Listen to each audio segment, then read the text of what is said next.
What's up, everybody? I'm Stan, and welcome to Detail Comics, where we go over comics in detail. This is Preview Picks, the show where I go over the comic books coming out on Wednesday, give you an idea what they're all about, and whether there's something you should talk to your comic book shop about. So make sure you subscribe to get one of these every single Monday.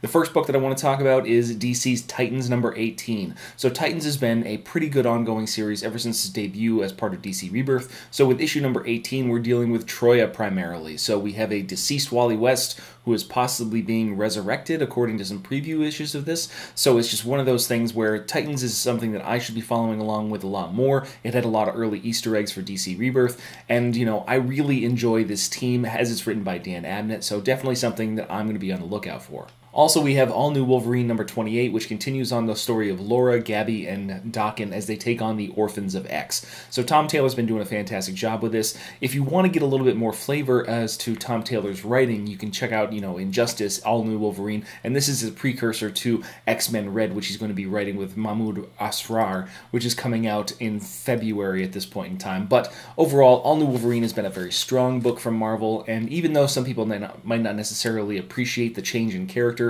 from standard Wolverine to Laura Kinney, I think he's been doing a fantastic job, and Laura's been doing a fantastic job in the role. So definitely a book that I would recommend you check out. Coming over from Valiant, we have Bloodshot Salvation number 4, so we see a lot of stuff going on. There's the issue with Daddy, which is going on right now, and the big thing is that we've got this kind of figurehead in control of the Bloodshot program and all the nanites that just got shut down, so we get to see what happens in the aftermath. We were already kind of alluded to the fact that Ray's been pumped into like 4002 AD, so there's a lot going on in this one, and I'm not really familiar with the Bloodshot universe, but I'm just super stoked with the ride right now, so definitely something that I'm picking up, but you guys might want to take a look at it before it's something, that you decide to grab on Wednesday as well. We also have Flash number 36, which is going to be continuing along with this story of this kind of new negative Flash, new reverse Flash, new inverse negative reverse Flash, whatever Mina's really going to be calling herself, but Barry is going to have to deal with the aftermath of this former love affair, his dealings with the negative Speed Force, and how that impacts everything overall in the Flash books. We're creeping up on the Flash Annual number 1, which is going to be coming out, which is a prelude to the Flash Wars, so that's the thing that I'm really looking forward to, but Flash has always been a kind of pretty standout book. I wouldn't necessarily say it's the best out of DC Rebirth, but that's just because the Flash isn't necessarily my favorite character. But if you enjoy the Flash, you're going to be in for a treat. Then we make our way back over to Marvel and Amazing Spider-Man 792, where we continue the Venom Inc. storyline. So after Venom Inc. Alpha, we have a pretty interesting situation. Peter has almost destroyed the symbiote as far as the original Venom symbiote. We're not sure how much Eddie Brock has really retained. Flash Thompson has become Agent Anti-Venom. So there's a lot going on in this one, so definitely something that I would check out. Again, I do have my hesitations about what happens when we dip over to the Venom book part of this tie-in, but overall, Amazing Spider-Man 792 with art by Ryan Stegman is definitely something that I'm going to be picking up. Then at DC, we have Wonder Woman number 36, which is continuing on with this kind of dark side, who's my brother kind of storyline, which is going on as Darkseid and Grail are really gathering up the powers of these old gods, sucking them into Darkseid so that way he can regain his full form.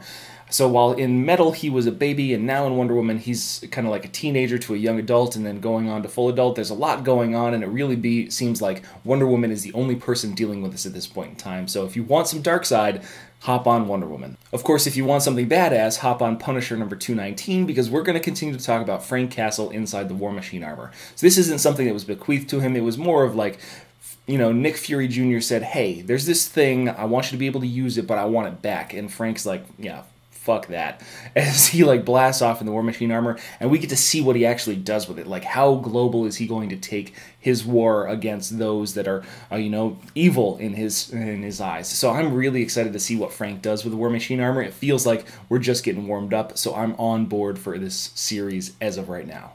Another series I'm back on board for is Detective Comics. So Detective Comics 970 is coming out, and we're still continuing on with the Fall of the Batman. So after this Lonely Place of Living storyline that James Tynion wrote, which was a great Red Robin story, we get Red Robin back in the team. He's trying to fold Spoiler back in, but he hasn't told her yet that he's going to continue on the path, trying to avoid his future as the Batman of tomorrow. This is going to lead to some inter-team tensions, but it's definitely going to make for a great story, so I'm back on board for Detective Comics full-time, probably until we hit issue 1000 sometime in the next 2 years. Of course, there is another book that I'm going to be picking up full-time, and that's Daredevil. So with 596, we continue the Mayor Fisk story arc, so I'm hoping that it just continues to get better and better and better, because I've really enjoyed portrayals of the Kingpin recently. Kingpin has become one of my favorite villains just because of the complexity that you can write him with. So I'm interested to see how Charles Soule takes that, especially compared to Matthew Rosenberg, who wrote Kingpin so well in Civil War II Kingpin, as well as his Kingpin 5-part miniseries. So Daredevil, I am fully on board with that, and I hope that the Mayor Fisk actions inside Daredevil really impact the Marvel Universe at large, so that's half the reason that I am going to be following along with this. Of course, we have Action Comics 993, which sees Superman going back in time and Booster Gold trying to stop or help him navigate the time stream. So last we saw Superman, he was hopping on the cosmic treadmill and then bounding off into the distant time, past, future, wherever he ends up, because I'm not sure how well he can control the cosmic treadmill, and Booster Gold shows up, but just not in the nick of time. So what we have is him chasing down Superman through the time stream and trying to avoid some sort of cataclysmic chain reaction that destroys the DC time universe itself. I'm on board. Booster Gold, hell yeah. Then we can move on to one of my favorite books of 2017, and that is Mr. Miracle. So with issue number 5, we actually see Scott and Big Barda.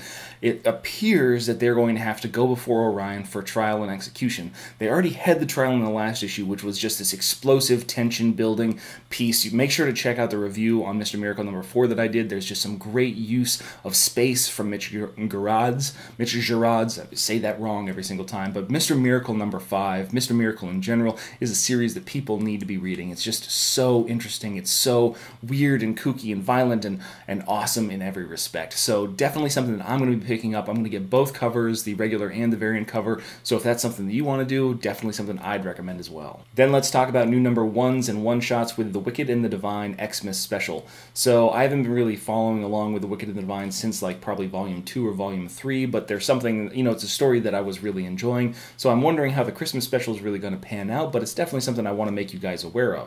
Another book that's a brand new number 1 is Giants, and that's from Dark Horse. So Giants number 1 is about a cataclysm and these two small kids that have, you know, kind of their biggest monster is their ambition to kind of move beyond what they are in terms of their status, but some sort of cataclysm has caused these giant sentient beasts to be roaming around the world and causing devastation. So I'm interested in picking that one up just to see what it's all about. Of course, over at Image we have the return of Rumble number 1, which includes some great art by David Rubin. So he's been doing a lot of different books for a variety of artists around Dark Horse and Image and those kind of things for creators like Jeff Lemire. So it's one of those books where I'm going to be picking it up just to see what kind of portrayals we really have of this book. I haven't really been familiar with Rumble, but it's something that I want to get to know a little bit more. And lastly, the new number 1 that I'm most excited for is Marvel's 2-in-1 starring Human Torch and The Thing. So this is starting the story arc, The Fate of the Four. So written by Chip Zdarsky with art by Jim Cheung. This is going to be a fantastically illustrated, you know, series just because Jim Cheung is a man. You know, he's the man when it comes to his art. But I'm really excited to see how we can kind of dive a little bit deeper into the history of the Fantastic Four as well as the future of the Fantastic Four, and we get a little bit more Doom incorporated in this. So the Human Torch, the Thing, Doom, you know, without Sue Storm and Reed Richards, we're not quite there yet, but we're super close. So I look forward to kind of uncovering the mystery and seeing how these two characters progress as they try to find family and deal with the loss that they felt, or the discovery that their family is still out there. So I'm really excited about this one. Definitely something that I'm going to be picking up, and one that I'm really excited about reading moving forward. But I want to know what you guys are picking up this week too, so hit me up in the comments down below and we can start that conversation. As always, if you like what you see, hit the like button. Don't forget to subscribe to get more news, reviews, and commentary on comic books, comic book movies, comic book TV shows and games, and anything and everything inside the world of comics.